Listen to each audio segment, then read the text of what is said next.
Basic of tailoring டே 18. இன்னைக்கு நாம பார்க்க போறது ஷோல்டர் ஸ்கோப் தியரி. இந்த ஷோல்டர் ஒரே மாதிரி ஈவனா ரெண்டு ஷோல்டரும் ஒரே மாதிரி இருக்காது. ஒரு சில பேத்துக்கு இப்படி பெண்ட் ஆகி முழுக்குன்னு வரும், இன்னும் ஒரு சில பேத்துக்கு பர்ஃபெக்டா இப்படி ஸ்ட்ரைட்டாவே வரும், இன்னும் ஒரு சில பேத்துக்கு ஒரு பக்கம் மேலாவையும் ஒரு பக்கம் கீழாவையுமே ஷோல்டர்ஸ் வரும். ஸோ இந்த ஷோல்டரை நாம ஈக்குவல் பண்றதுக்காக தான் இந்த ஷோல்டர் ஸ்கோப் கொடுக்கறது.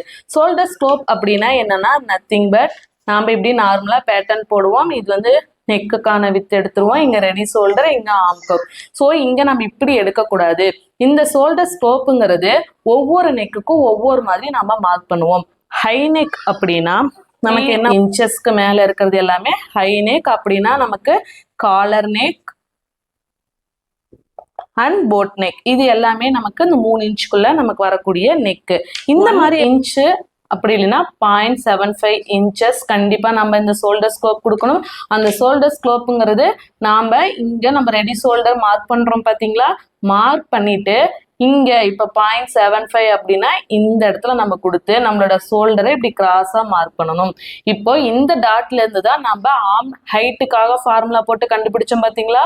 இப்போ இந்த 6.6னா நான் இங்க இருந்து தான் அதை மார்க் பண்ணணும். இந்த இடத்துல நமக்கு ஒரு கேப் வரும், இதுதான் நமக்கு ஷோல்டர் ஸ்கோப். அதுவே மீடியம் நெக் அப்படின்னா நமக்கு 4 to 7 வரை இருக்கிறது நம்மளோட மீடியம் நெக்.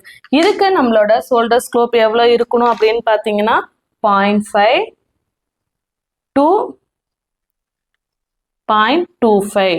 ஸோ நீங்க 4-5 அப்படிங்கிறதுக்கு நீங்க 0.5 எடுத்துக்கலாம், 6 and 7 அப்படிங்கிறதுக்கு நீங்க 0.25 எடுத்துக்கலாம்.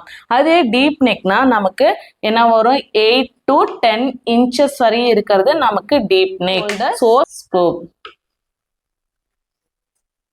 ஸோ இதை நீங்க அப்படியே ஃபாலோ பண்ணி நீங்க பேட்டர்ன் மேக் பண்ணீங்கன்னா நமக்கு ஷோல்டர் ஃபாலிங் இஷ்யூஸும் வராது, தூக்குன மாதிரி வராது, ஃபிட்டிங் பெர்ஃபெக்டா வரும்.